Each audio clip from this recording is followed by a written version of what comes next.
Bonjour à toutes et à tous et bienvenue dans Pop News, le nouvel épisode, la nouvelle mouture de Pop News.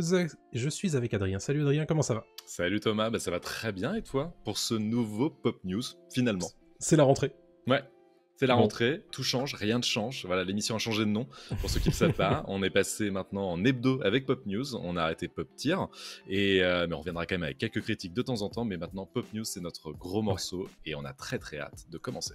Pop News, c'est quoi? Pop News, c'est votre récap désormais hebdomadaire de l'actualité pop culturelle du moment. Qu'est-ce qu'on fait habituellement? On fait un gros point sur les brèves, les news rapides.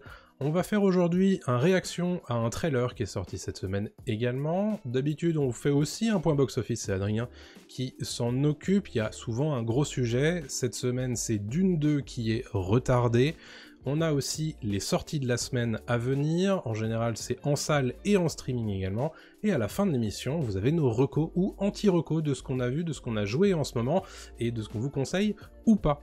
Voilà, je vais te lancer tout de suite avec les brèves Adrien, puisque tu vas nous parler de The Last of Us, puisqu'on a une news à ce sujet, Craig Mazin a pris la parole. Yes, Craig Mazin, donc le showrunner de la série HBO, a indiqué à The Wrap qu'il avait envie de créer des spin-offs basés sur l'univers de la série. Bon, pour l'instant, ils sont en train de bosser sur la saison 2, The Last of Us, c'est son focus principal, mais il a déclaré: en principe, je n'ai aucun problème avec les spin-offs, et je suis sûr que Neil Druckmann, le co-créateur de la série, serait également intéressé. Et il ajoute même: mon grand espoir est que si quelque chose de tel devait arriver, que ce soit fait avec autant de soin, de respect et d'amour que ce que nous appliquons à cette série en ce moment. Donc, très bonne nouvelle pour les fans de The Last of Us, mais bon, on attend quand même qu'ils se focalisent plus sur la saison 2, déjà qu'elle sorte, c'est pas avant 2024-2025, on a fait une vidéo spéciale d'ailleurs sur YouTube, donc n'hésitez pas à la consulter. J'en profite évidemment pour vous rappeler de vous abonner à votre flux de podcasts dans lequel vous êtes en train de nous écouter présentement, mais aussi à nos chaînes YouTube, Dailymotion, mais aussi Twitch désormais, puisque nous sommes live en direct tous les lundis à 20h30, mais aussi sur nos réseaux sociaux. On est sur X, Twitter, on est sur Instagram, on est sur TikTok, on est sur Facebook. Où est-ce qu'on est ailleurs? Je crois que c'est tout. Hein. C'est déjà pas mal. C'est déjà pas mal. Ouais, c'est cool. Ouais, donc rejoignez-nous, venez lâcher des pouces bleus, tout ça. Voilà, les pouces bleus, l'abonnement, le partage, parlez-en à vos proches, ramenez votre grand-mère, enfin bref. tout ça, on continue avec les brèves. On en parle régulièrement désormais, hein, c'est la grève, la double grève. Aux États-Unis, à Hollywood, la Writers Guild of America est en grève depuis mai dernier, la SAG-AFTRA est en grève depuis juillet dernier. Là, on va parler de la grève spécifiquement des scénaristes. Ça va pas se résoudre tout de suite. Hein. Il faut être prêt à ce que vos séries et vos films soient beaucoup décalés dans le temps, puisque il y a des pourparlers qui sont en ce moment en cours du côté de la WGA et de la AMPTP, qui est la guilde qui s'occupe des studios aux États-Unis, et il se trouve que les gros studios, ils ont fait une contre-proposition à la WGA qui n'est pas prête à l'accepter, puisque en fait l'intégralité de ce qu'on leur propose c'est pas suffisant, ou alors c'est trop peu clair pour que ça vaille le coup et que la WGA décide d'arrêter la grève. Donc ce qui va se passer, c'est que ils vont continuer les pourparlers, et les scénaristes américains, qui sont 11 500, sont tous d'accord pour dire que ils sont dans leur droit de demander ce qu'ils demandent, et que les studios, notamment les gros studios que sont Disney, Warner, Netflix, Prime, sont clairement en train d'abuser de leur position dominante, et ils ont fait le rundown un petit peu, l'explication de ce qu'ils demandent en réalité en termes de portion du revenu de ces studios, et c'est toujours en dessous de 1% de leur revenu annuel. Donc c'est pour vous montrer à quel point, en réalité, les scénaristes, ils demandent pas tant que ça aux studios, mais que les studios ont simplement décidé du pourrissement de cette grève. Bon, c'est quelque chose qu'on connaît bien en France, mais visiblement, voilà, ils veulent pas que ça avance, et ça va pas avancer de sitôt. Non. Voilà pour la grève des scénaristes. On va parler de choses un petit peu plus guillerettes, c'est Deadpool 3, mais qui lui aussi est impacté par la grève, puisque Deadpool 3 est en ce moment en hiatus de tournage, mais on a quelques infos, des grosses rumeurs très à prendre avec des pincettes. Oui, alors rien à voir avec ton sujet très sérieux du moment. Voilà, c'est des grosses infos de caméo qui pourraient intervenir dans Deadpool 3. Donc, comme tu l'as dit, le film était en tournage, toujours en tournage, avec évidemment Hugh Jackman qui revient dans la peau de Wolverine, mais apparemment, on pourrait aussi retrouver donc Jennifer Garner en Elektra, Brian Cox en William Stryker, Brian Cox qu'on avait justement vu il y a peu de temps dans Succession, Halle Berry en Storm, Owen Wilson en Mobius de la série Loki, Famke Johnson en Jean Grey ou encore Channing Tatum en Gambit, parce qu'à l'époque il devait y avoir un film Gambit avec l'acteur. Et il se murmure aussi que Patrick Stewart et Ian McKellen reprendraient leur rôle respectif du Professeur X et de Magneto. Et tout ça nous vient de This Insider, donc vraiment ça à prendre avec de grosses pincettes, mais connaissant Ryan Reynolds, il y a de grandes chances qu'il fasse intervenir quand même des potes à lui, surtout qu'il adore la franchise et il l'avait déjà plus ou moins fait dans Deadpool 2 où on voyait une partie du casting des nouveaux X-Men avec James McAvoy, voilà, le temps d'une très très courte séquence mais très très drôle dans le manoir des X-Men. Ok, bon, à prendre avec des pincettes, évidemment, tout ça c'est pour dans longtemps, hein, puisque le tournage s'est arrêté au moment du lancement de la grève de la SAG-AFTRA. Parlons de Zack Snyder, dont on parlera tout à l'heure avec notre réaction au trailer de Rebel Moon. Zack Snyder qui était à la Gamescom, le salon européen du jeu vidéo, qui a lieu en Allemagne, à Cologne, et il a pris la parole en réalité au sujet de ses films Rebel Moon, mais aussi du jeu vidéo qui aura lieu dans son univers. Et Zack Snyder a aussi répondu à une question: quel est le jeu vidéo qu'il aimerait adapter au cinéma? Et il se trouve qu'il y en a deux qui sont revenus dans cette interview. Il y a Gears of War dont on a parlé dans un précédent Pop News, qui va probablement se faire, mais plus tard sur Netflix et pas par Zack Snyder a priori, mais aussi la série Halo, la saga Halo qui a déjà été adaptée en série récemment par Paramount+. Voilà, deux univers assez typique de science-fiction et de bourrin qu'il aimerait en tout cas toucher au cinéma, ce qui m'étonne pas du tout de la part de Zack Snyder. On parlera de Rebel Moon tout à l'heure dans l'émission. Et petite précision, Dave Bautista est très très chaud pour jouer dans Gears of War, on l'avait dit il y a quelques temps, et Dave Bautista a bossé avec Zack Snyder sur Army of the Dead il n'y a pas si longtemps que ça, donc les deux ensemble, c'est pas si déconnant. Pourquoi pas. On verra ce que Netflix fait de ce projet en tout cas. Parlons alors ces petits carnets roses désormais, cette brève, puisque Monica Bellucci a officialisé sa relation avec Tim Burton. Et oui, putain, je me tape toutes les brèves super funky ce soir. Donc oui, la brève qui raconte justement que Bellucci et Tim Burton sont ensemble. Et c'est Monica Bellucci qui l'a annoncé elle-même dans un numéro de Elle, le magazine. Elle a dit: ce que je peux dire, c'est que je suis heureuse d'avoir rencontré l'homme tout d'abord. C'est une de ces rencontres qui arrivent rarement dans une vie.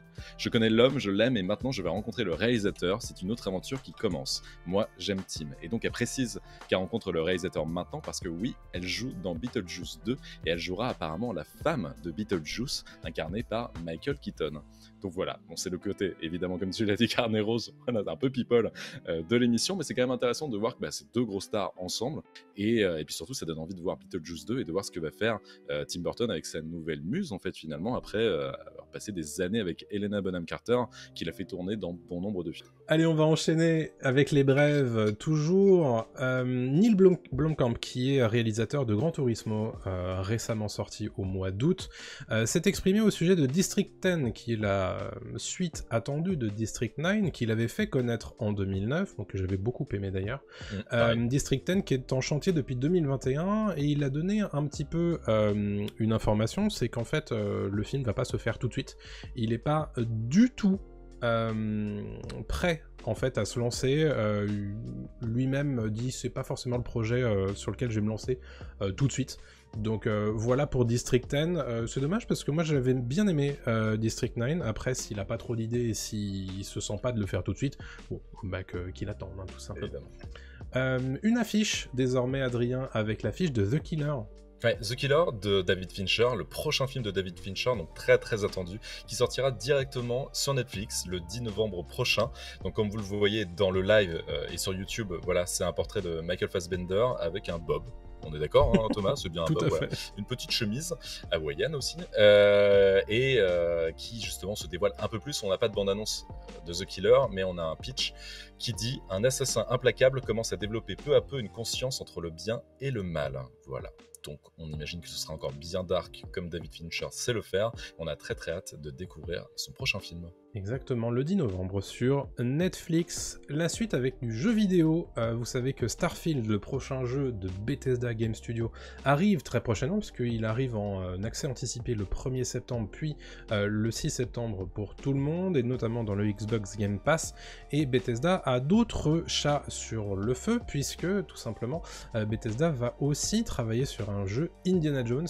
Et dans une interview récente de Todd Howard, on a eu une petite information, c'est qu'a priori, il serait au milieu du développement de ce jeu Indiana Jones. Voilà, Todd Howard avait très envie de travailler sur un jeu Indiana Jones parce que lui, son film préféré, c'est Les Aventuriers de l'Arche perdue. Et bon, classique en même temps, un peu facile de l'avoir comme premier film, mais bon. Allez, c'est pas faux. À noter en tout cas que c'est l'équipe de Wolfenstein qui s'occupe de cette adaptation d'Indiana Jones, qui sont pas du tout, on va dire, ils sont très au courant du gameplay de tuer des nazis, donc ça pour le coup, ils savent faire, ouais. ils sauront faire là-dessus. On continue avec alors une information casting qui revient un petit peu au goût du jour, puisque En eau très trouble est sorti récemment au cinéma. Ouais, mais une information qui va plaire aux fans de Peaky Blinders, parce que le créateur Steven Knight a indiqué à Esquire Magazine qu'il avait initialement prévu que ce soit Jason Statham dans la peau de Tommy Shelby et non pas Cillian Murphy. Bon, voilà ce qu'il dit dans le magazine. Je les ai tous les deux rencontrés à Los Angeles pour parler du rôle, et à cette époque, mon choix se portait clairement vers Jason Statham. L'une des raisons, c'était que physiquement, Jason, c'est Jason. Voilà. Et un peu plus tard, il a rencontré Cillian Murphy, qui lui a réussi à le convaincre, mais pas assez que Jason Statham. Mais Cillian Murphy a eu l'idée géniale d'envoyer un SMS en lui disant « Souviens-toi que je suis un acteur ». Et lui, justement, Steven Knight, le créateur, a dit « C'est absolument vrai, il peut se transformer ». Et justement, Cillian a su le faire. Et il termine justement par le fait qu'il était un peu déçu et surpris en fait de sa réaction vis-à-vis de Cillian Murphy. Quand on rencontre Cillian Murphy, on ne voit pas forcément Tommy, mais j'ai été assez stupide de voir les choses comme ça. Heureusement, il est revenu sur sa décision et il a embauché Cillian Murphy pour le rôle. C'est vrai que maintenant, Tommy Shelby, c'est Cillian Murphy. Hein. Oui, voilà. On a du mal à... Jason Statham, ça aurait été différent, c'est clair. Ouais, ça aurait été sympa aussi. Je pense que ça aurait été cool, mais bon. C'est clair. Voilà. Une autre information qui nous vient de Threads, vous savez, cette application concurrente de X/Twitter qui s'est lancée de la part de Facebook. C'est James Gunn qui a répondu à un internaute, comme il le fait régulièrement. Cet internaute lui demandait, mais du coup, votre Superman dans Superman Legacy, il va être jeune. Et en fait, James Gunn lui a dit non, j'ai jamais prévu de faire un film sur Superman jeune. Mon Superman, c'est un Superman. Voilà pour cette petite information qui va confirmer du coup que James Gunn n'a pas du tout l'intention de faire un Young Superman dans Superman Legacy. C'est un film Superman à part entière qui lancera du coup la nouvelle mouture du DC Extended Universe, comme vous le savez, puisqu'on l'a traité régulièrement dans Pop News désormais. Parlons un petit peu trailer, puisqu'on a eu quelques trailers cette semaine, notamment le trailer de Rebel Moon, qui est les prochains films de Zack Snyder, dont on a parlé tout à l'heure. Rebel Moon qui est assez impressionnant visuellement, je trouve, non? Qu'est-ce que tu en as pensé, toi? Alors bon, c'est du Zack Snyder pur et dur, hein, on va pas se mentir, c'est quand même très gris, on voit un petit peu les ralentis, mais on comprend pourquoi Zack Snyder voulait faire un Star Wars et que Rebel Moon, en fait, c'est son Star Wars à lui. D'ailleurs, il y a littéralement des sabres laser dans la bande-annonce. Revoyez-là, en fait, on voit un type avec 2 sabres laser, voilà... sur le côté. Moi j'ai trouvé ça vraiment pas mal. Le fait que ce soit en 2 parties, c'est cool parce que tu sens qu'il veut lancer une saga. Il y a quelque chose de très sympa. Et puis Sofia Boutella, quoi. Enfin, merci de lui donner un premier rôle. Sofia Boutella est incroyable depuis des années. Depuis que je l'ai découverte dans Kingsman, voilà, elle était super à l'époque. C'est très très bien de la mettre en premier rôle et le casting aussi est super solide, quoi. Donc non, franchement, j'ai adoré. Toi, t'en as pensé quoi? Écoute, moi j'aime bien, effectivement, hein, on sent bien que à une grande époque, peut-être que ça aurait pu être un projet Star Wars. En fait, Zack Snyder a expliqué par la suite qu'il y avait eu des discussions avec Kathleen Kennedy, la directrice de Lucasfilm. Il lui avait dit « Et si mon Star Wars, c'était un film rated R ?» donc interdit aux moins de 17 ans aux États-Unis. Et Kathleen Kennedy lui fait Non. Donc du coup il a fait bon bah salut, et donc il a fait ça. C'est Rebel Moon qui va être en 2 parties comme on l'a dit tout à l'heure. La première partie le 22 décembre 2023, donc c'est le film de Noël de Netflix. On sait que c'est toujours un événement pour Netflix, et il y aura une deuxième partie le 19 avril 2024, donc 4 mois plus tard.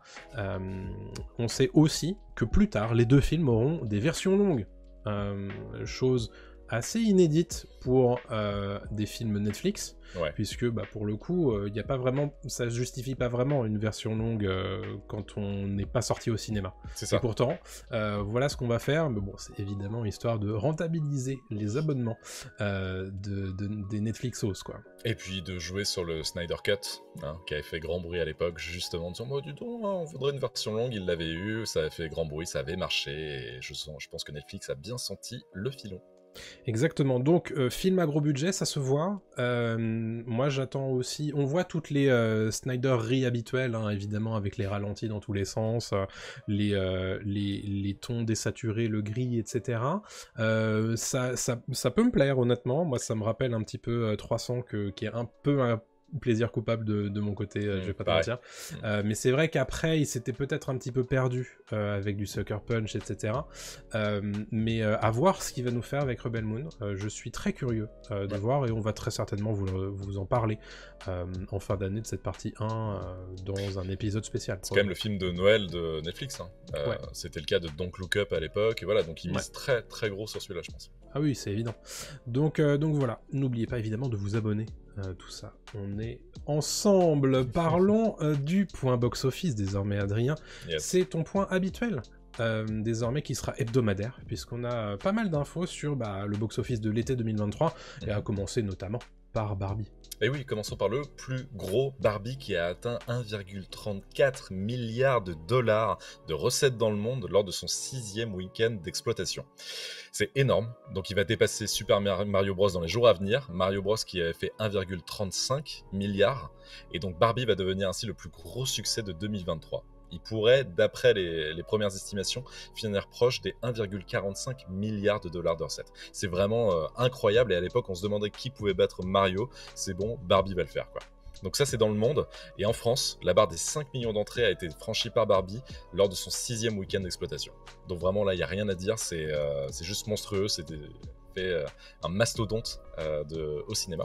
Un truc de ouf. Un truc de ouf. On passe ensuite à Oppenheimer, donc qui est sorti exactement le même jour que Barbie. Lui est à 777 millions de dollars de recettes dans le monde au terme de son 6e week-end, dont 300 millions aux USA.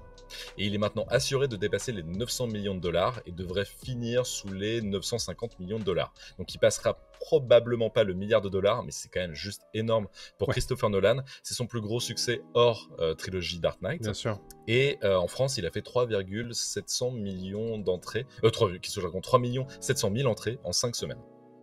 Énorme. On passe ensuite à En eau très trouble, Mec 2, qui lui cumule dans le monde 352 milliards de... Il faut que j'arrête avec les milliards, en fait il n'y a plus de milliards. 352 millions de dollars de recettes au 27 août 2023, et on se dirige vers un score final autour de 400 millions de dollars, donc ce qui est plutôt ok.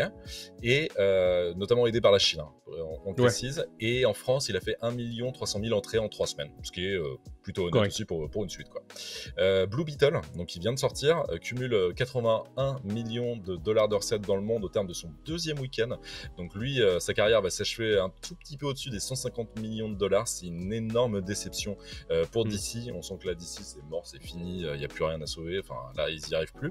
Ils n'ont plus du tout trouvé la formule. Fin des haricots. On espère que James Gunn, lui, y parviendra.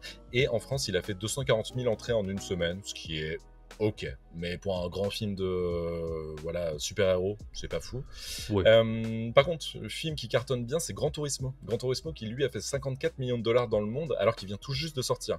C'est vraiment un gros carton assuré pour le film de Neil Blomkamp, dont tu parlais juste avant, avec District 10. Et dans le film, on rappelle qu'il y a David Harbour de Stranger Things et Orlando Bloom du Seigneur des Anneaux, et le film a quand même fait 615 000 entrées en France en seulement 2 semaines, donc ce qui est vraiment très très honnête pour un film de bagnole, enfin c'est pas non plus, tu vois, un film de super-héros, tout comme ça.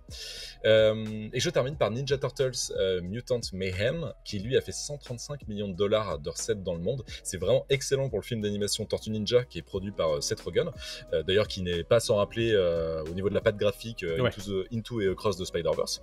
Et en France, il a fait 415 000 entrées en une semaine, ce qui est vraiment très très honnête aussi. C'est ok. Et tu nous reparleras en fin d'émission dans la section reco ou pas reco. Tout à fait. On découvrira ça tout de suite. Quel suspense. On croirait presque que cette émission est écrite avec un conducteur. C'est incroyable ça. Ouais. Tout est prêt. Allez, le gros sujet de la semaine. Merci pour ton box office Adrien. On va parler du report de Dune partie 2. Vous le savez, on l'attendait pour le 1er novembre 2023 en France. Désormais, le film sortira probablement le 13 mars 2024. Pourquoi je dis probablement? Parce que ça va sortir le 15 mars aux États-Unis. On sait qu'habituellement en France ça sort 2 jours avant. Du coup, 13 mars, même si ça n'a pas été confirmé à l'heure actuelle. Pourquoi est-ce que le film a été décalé? On vous en parle depuis des semaines. La grève des scénaristes, évidemment, bloque Hollywood sur la production de nouveaux scripts et de nouvelles séries, mais la grève des acteurs est encore plus préjudiciable à Hollywood, et notamment sur les phases de promotion des films, puisque Dune 2 sortait le 1er novembre, donc c'est maintenant que le grand lancement de promotion du film devait avoir lieu. Et notamment du côté de tout ce qui est les interviews qu'on peut avoir des acteurs et des réalisateurs du côté du Festival de Venise, par exemple. Tout ça, ça devrait avoir lieu maintenant, mais en réalité, les acteurs qui dépendent de la SAG-AFTRA ne peuvent pas travailler, notamment pour tout ce qui est promotion, mais aussi tournage. Ce qui fait que Timothée Chalamet, on peut plus l'avoir en interview, Zendaya, on peut pas l'avoir en interview, et je t'en passe des meilleurs, bien évidemment, puisque tous les grands acteurs qui sont au générique de Dune partie 2 ne peuvent pas, en réalité, promouvoir le film. Donc Warner a fait le choix de décaler son film, puisque, on le sait, Dune partie 1 avait beaucoup souffert, notamment du lancement via post-Covid, et du double lancement avec HBO Max, mais aussi en salle. Ils avaient fait que 400 millions de dollars pour un film aussi important et aussi cher en termes de production, c'est peu. Et donc on imagine que Dune partie 2, ils en espèrent un petit peu plus, la preuve, puisqu'ils le décalent, et ils espèrent du coup une fin de conflit de la grève à peu près à ce moment-là. Donc voilà pourquoi Dune 2 a été repoussé. Bon, c'est pas vraiment surprenant. En revanche, Wonka, qui est aussi avec Timothée Chalamet, et Aquaman 2 sortiront, eux, comme prévu, en décembre. Donc ils espèrent visiblement, Warner, que le conflit soit vite résolu. C'est pas certain. Pas certain du tout, ouais. Je peux comprendre qu'ils misent plus sur Dune 2 quand même que sur Wonka, qui est une nouvelle licence, en tout cas, qui est portée par Chalamet, mais voilà, c'est quand même pas non plus quelque chose d'extrêmement porteur. Et bon, encore une fois, je l'ai dit juste avant, DC Comics et leur licence, c'est pareil. Aquaman 2, je pense qu'il va être un peu abandonné. Il peut fonctionner, parce que Momoa est bien aimé du public, mais bon, on verra quoi. Ouais. À noter que le crossover King Kong Cross Godzilla va lui aussi être décalé. C'est au mois d'avril, puisque Dune 2 a pris sa place en réalité au mois de mars. C'est la même chose pour le film d'animation Le Seigneur des Anneaux que prépare Warner, War of the Rohirrim, donc la guerre des Rohirrim, ça sortira en réalité en décembre 2024, puisque c'était prévu à la base pour le mois d'avril, et au final ça va être décalé également, plutôt aux alentours de Noël. Dune 2, on va continuer puisque c'est notre gros sujet de la semaine, puisque du coup on le disait, le lancement de la promotion ça devait être maintenant, donc il y a déjà des interviews qui ont été enregistrées, notamment de Denis Villeneuve, et Denis Villeneuve qui a pris la parole auprès de Empire, qui est un grand magazine de cinéma, un peu notre équivalent de Première en fait, aux États-Unis et en Grande-Bretagne. Empire qui a pu avoir accès à Denis Villeneuve et qui explique un petit peu quels sont les tenants et aboutissants de Dune partie 2. Dune partie 2, il voit vraiment ça comme un film de guerre. Et pour connaître un petit peu ce qu'il y a dans le livre, ça me surprend pas du tout. En fait, il explique que Dune partie 1, c'était la promesse de quelque chose, et Dune partie 2, c'est la délivrance de cette promesse, quoi. On répond à cette promesse. Et du coup, ça va être un film de guerre. Donc, chose intéressante, il promet beaucoup plus d'action que dans le premier. On sait que le premier film avait été un petit peu décrié par son côté contemplatif. Lui, il l'assume totalement, mais il sait que Dune partie 2 va être un petit peu plus explosif. J'ai le droit de dire que c'était chiant. Mais t'as tout à fait le droit de Merci. dire que c'était chiant. Et je comprends. Honnêtement. J'ai regardé ma montre, hein, vraiment. Ouais, mais je comprends. Le film était long. Hein. Le film était long. Moi, j'ai apprécié, mais bon, j'avais toute la surcouche de voir une adaptation cool de Dune. Donc forcément, c'est différent. T'en profites différemment. Mais j'attends beaucoup de la partie 2, très honnêtement. Je comprends. Elle sera forcément plus rythmée et on m'a un peu spoilé le bouquin et je vois ce qui se passe et les gens sont pas prêts, je pense aussi à ce qui va se passer. Voilà. Mais c'est super intéressant de sa façon de voir les choses, c'est très cool. Après, est-ce que il y a beaucoup de fans. Par contre, ça c'est vrai que je m'étais pas rendu compte de ça. Comme j'aime pas spécialement le film, j'en parlais très peu autour de moi. Mais quand ça en parle, par contre, ça en parle avec ferveur. Voilà, les gens le défendent, disant que c'est vraiment un chef-d'œuvre de ces dernières années, etc. Moi, je le vois pas jusque là, je pense. Et moi, je ne le vois pas. Hein. Déjà, vraiment, j'ai vraiment du mal, même sur l'aspect visuel. Enfin, j'ai pas le truc, quoi. Mais au-delà de ça, je respecte totalement, évidemment, l'avis des gens qui aiment le film. Mais je suis très curieux de découvrir le 2 quand même. J'irai voir le 2 parce que le casting est différent aussi parce qu'il y a vraiment des nouvelles têtes. Il y a Florence Pugh, il y a Austin Butler. On a qui d'autre qui arrive attends, il y a plein de têtes. Il y a Léa Seydoux. Enfin, voilà. Ouais, c'est ça. Donc je suis curieux de voir ce qu'ils vont faire quand même avec ces nouveaux acteurs. Ouais. Et puis ouais, il y aura, comme tu l'as dit, beaucoup plus d'action. En tout cas, c'est lui qui le dit aussi. Ça peut être un film très, très différent. Et puis, on en parlait récemment dans un précédent Pop News. Il y a aussi l'espoir que Dune ne soit pas un diptyque, mais une trilogie. C'est désormais officiel puisque Denis Villeneuve en a parlé à Empire. Lui, il aimerait beaucoup conclure une trilogie autour de Paul Atreides, puisque on le sait, la partie 1 et la partie 2 adaptent Dune, le bouquin, et lui il aimerait aussi adapter le Messie de Dune, qui est la suite en réalité, et donc on va dire le final de ce diptyque de bouquins autour de Paul Atreides, et lui il aimerait beaucoup, il a déjà commencé à écrire des choses, visiblement, il a dit que bon, il y a des choses qui sont écrites, voilà ce qu'il dit. Maintenant évidemment tout ça va dépendre des résultats au box-office du deuxième film. Je pense que Warner y croit beaucoup et espère beaucoup de ce deuxième film. Voilà, derrière il faut répondre aux attentes. Et ça, on en parlera du coup au mois de mars. Mais voilà, comme tu l'as dit juste avant, ça a été décalé pour une bonne raison. Je pense qu'ils vont tout miser là-dessus. Le marketing va être très très fort et le film sera reçu très différemment aussi par les gens. Pour moi, c'est pas le même film en fait. Ça sera vraiment pas le même film. J'ai pas lu le bouquin, toi tu l'as lu. Je pense que vraiment il y aura une autre vision des gens sur Dune et c'est très bien et tant mieux. Et puis pour le troisième. Donc il le dit, il veut adapter le troisième film, il veut adapter ce roman en film pour faire une fin de trilogie. Il parle aussi des autres romans en disant que c'est possible, mais pour lui c'est pas pour lui. Pas pour lui parce que c'est trop ésotérique en fait. Ça part un peu trop loin et ça va être trop compliqué à adapter. Mais on sent qu'il est vraiment fan en fait de Dune. C'est un fan absolu du bouquin de Frank Herbert. Exactement. Donc du coup, pour lui en fait, Dune, c'est vraiment ces deux bouquins-là. Après, pour lui, c'est un peu trop ésotérique.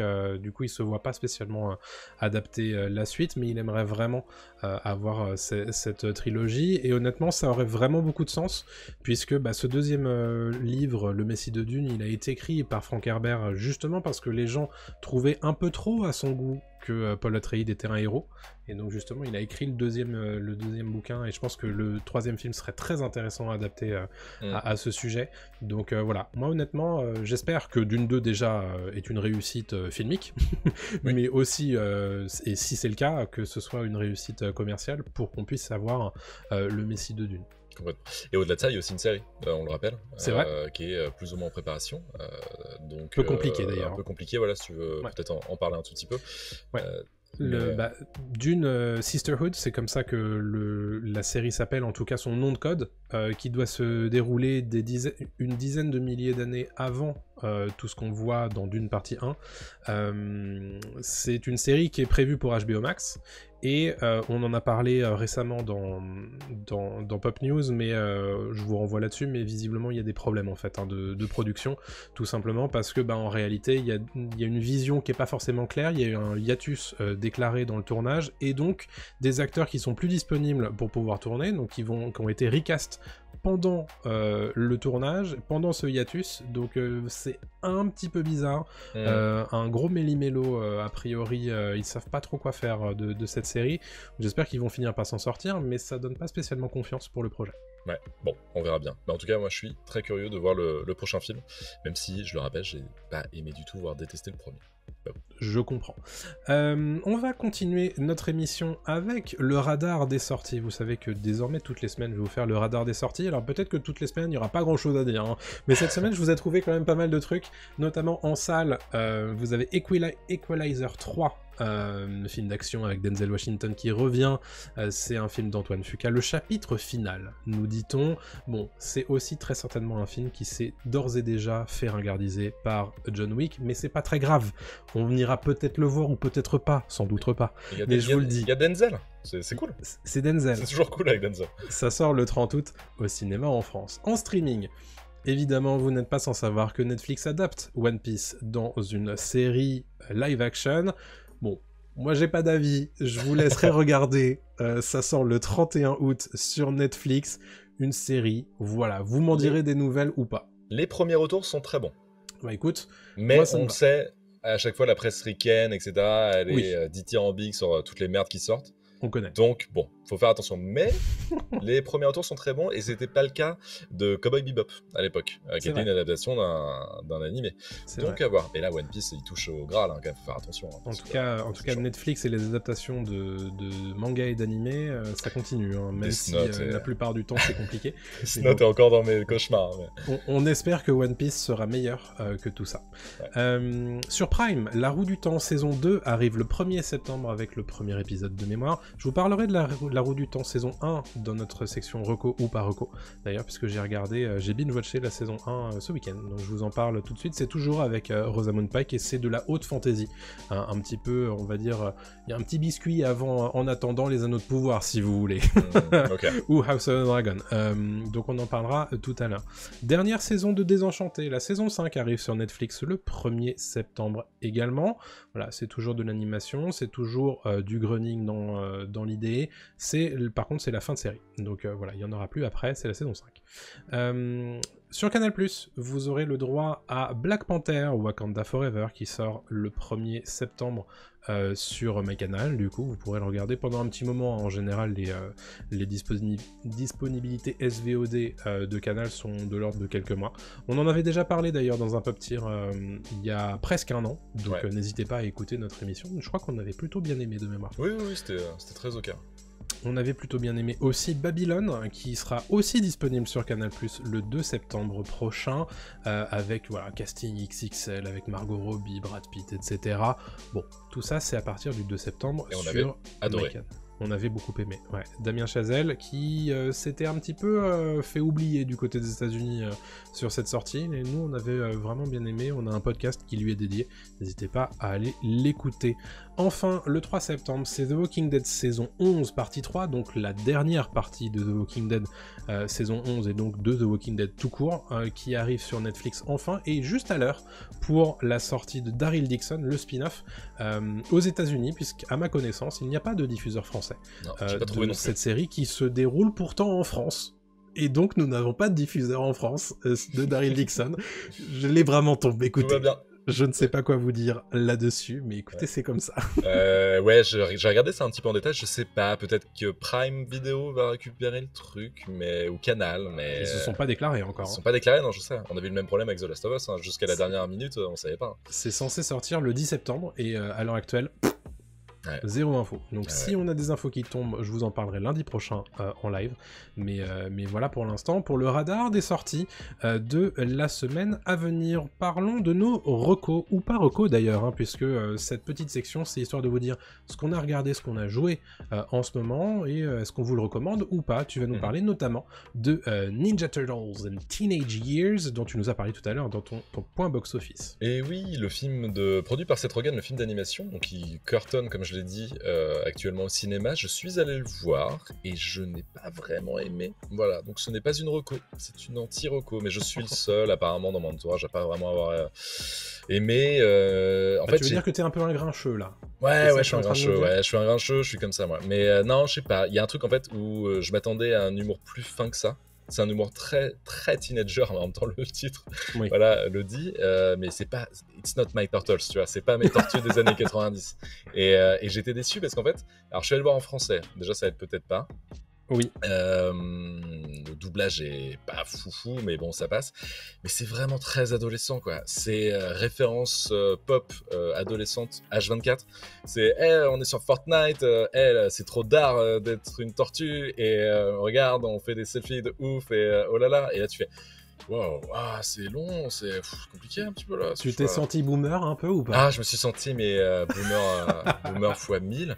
Il y a quand même un moment où le mec il dit, je sais plus si c'est une tortue ou un autre personnage qui fait oh non, t'arriveras pas sur Parcoursup, hein, toi. Et là j'ai fait oh là là, Parcoursup dans les Tortues Ninja, mais qu'est-ce qui se passe? Je sais pas, cette trad est trop bizarre. Ok. Enfin bref. Donc j'ai pas aimé, et au-delà de ça, admettons que la BF soit pas folle, ce qui est le cas, mais pourquoi pas l'histoire, quoi. L'histoire est pas non plus incroyable, c'est je trouve très facile comme histoire, tout évidemment de frères qui est touchante un peu, parce que voilà, c'est les Tortues Ninja qui peuvent pas sortir des égouts parce que Splinter ne veut pas les faire sortir en fait des égouts, mais c'est très redondant, c'est très long pour ce que ça raconte, c'est vraiment toujours la même chose, tu vois exactement où ça va aller, t'as jamais de surprise. Et au-delà de l'aspect visuel qui est très cool, par contre, franchement c'est très joli, il y a un aspect je trouve brouillonné, cartonné, graffiti, très sympa, qui franchement qui fonctionne quand même très très bien. Mais bon, il passe juste après la folie qui était Cross the Spider-Verse, ou même Into the Spider-Verse, sans prendre de Cross qui était plus récent. Into était vachement plus inventif, et au niveau de l'humour ça marchait vachement mieux, quoi. Là c'est très Fortnite, quoi. C'est très très jeune, je trouve. Donc moi ça a pas marché sur moi. Mais bon, après, faut que je lui redonne sa chance en VO, peut-être. Je suis pas du tout la cible, mais en même temps, est-ce que je suis la cible d'un Spider-Man? Normalement, enfin, bah, peut-être. Ouais, peut-être plus. Peut-être. Dans l'idée, peut-être. Et j'étais aussi déçu parce que Seth Rogen, je me dis merde, le mec Seth Rogen qui produit des trucs trop bien depuis là des années, il fait The Boys, il fait Invincible, il fait tous les trucs cool du moment, et là il fait ça, je fais ah merde, dommage. J'étais un peu un peu déçu, quoi. Donc soit je suis passé à côté, soit c'est vraiment pas la cible, je suis pas la cible. Bah écoutez, vous nous direz dans les commentaires de nos diverses vidéos sur YouTube, sur Dailymotion, sur Twitch, pourquoi pas. Mais voilà, bon, visiblement c'est pas une reco pour toi. Adrien, tu vas aussi nous parler d'une autre reco. Cette fois, je crois que c'est une vraie reco. C'est Jury Duty, c'est une série. Ouais, Jury Duty qui est sur Prime Video, et c'est incroyable. Alors l'histoire c'est très simple, c'est un mix entre The Truman Show et The Office. En gros, c'est un faux documentaire, donc un mockumentary, dans lequel une partie en fait de l'équipe de The Office, c'est des gens qui ont vraiment bossé sur The Office, et d'autres personnes ont recréé une fausse affaire en fait, et un faux tribunal dans lequel il y a un jugement et des jurés. Donc il y a un juge, des jurés, des avocats, etc. Et parmi ces jurés, il y a un mec lambda qui s'appelle Ronald, et ce mec-là n'est pas un acteur, il ne sait pas tout ce qui se passe en fait autour de lui. Tout le monde joue en fait la comédie, tous les autres jurés sont des acteurs, le juge est un acteur, les avocats sont des acteurs, le plaignant et l'accusé sont des acteurs, mais lui, c'est le seul parmi les jurés qui n'est pas un acteur. Et donc, pendant 8 épisodes, il se passe des trucs de plus en plus fous, genre il y a des mecs qui se cassent la gueule, l'avocat qui essaie de brancher une télé, qui fait tomber la télé, qui fait une espèce de démonstration nulle pour défendre le plaignant, etc. Et c'est vraiment hilarant. Il y a des trucs où en fait ils se retrouvent tous séquestrés, parce qu'aux États-Unis ça peut être ça, s'il y a trop de problèmes autour voilà, de l'affaire, ils peuvent se retrouver séquestrer le jury, et donc les jurés se retrouvent dans des hôtels et il se passe plein de trucs. J'essaie de pas spoiler parce que vraiment il y a plein de scènes hilarantes. Et il y a un truc que je peux spoiler, c'est que parmi les jurés il y a James Marsden qui jouait Cyclops dans X-Men, et en fait il joue son propre rôle. Parce qu'on se dit, attends, le mec va le reconnaître. Et en fait, dès le premier épisode, le mec s'assied à côté de lui et il lui fait, mais je vous connais? Il fait non, je sais pas. Il fait, ah, ok. Et là, t'as une meuf qui vient le voir, une actrice. Il fait, mais vous êtes pas dans X-Men? Il fait, ah, si, c'est moi. Et tout, voilà. Et donc, le mec discute avec lui. Et sauf qu'au bout d'un moment, ça se révèle être un vrai connard, un immonde personnage qui fait exprès de ramener des paparazzi, qui veut pas dormir à l'hôtel avec les gens, qui veut pas partager plein de trucs. C'est incroyable. Ces gens, vraiment, c'est du génie. Et des fois, t'as l'impression d'être dans The Office, mais avec une vraie personne. Et je trouve ça rajoute une dimension supplémentaire à la comédie, quoi. Ça a l'air génial. C'est incroyable, c'est vraiment incroyable. Et je le résume, je pense, pas bien, mais c'est vraiment incroyable. C'est un peu mon incroyable fiancé. Financier. Financier, oui. Je peux pas aller au Yémen. Hein, tu as faim, c'est ça, c'est l'analyse financière. Mon incroyable fiancé, mais façon devoir de jurer aux États-Unis. C'est devoir de jurer, ouais. Mais c'est vraiment Truman Show. Le mec ne sait pas qu'il est. Voilà, il y a plein de caméras cachées partout. C'est génial. C'est une caméra cachée géante en fait. Et la révélation, parce que je vous spoil pas, il y a forcément la révélation. Bien sûr. Et en fait, on se dit, ouais, le mec il apprend tout ça, ça doit être super dur à prendre en compte après tout ce qui s'est passé, quoi. Mais et le mec, c'est ça, on pourrait se dire, il devrait péter un câble. Il devrait se dire, mais qu'est-ce que c'est con, j'en peux plus. Bah, vas-y, c'est une farce, quoi. Et en fait, c'est le mec le plus gentil du monde. Il le pousse vraiment des fois un peu loin. Et le mec, en fait, a une conscience et a des principes, ce qui fait qu'il est super cool avec les gens. Il fait, non, mais bon, t'es bizarre, mais t'inquiète pas, la vie c'est comme ça. Enfin, je vais te dire que voilà, tu vois. Et tu fais, mais c'est. Mais je suis en train de me dire qu'en fait, à la fin du tournage, quand il lui révèle que tout ça c'était du fake, le mec peut tout à fait dire, bah non, désolé, mais j'ai pas envie d'être là-dedans.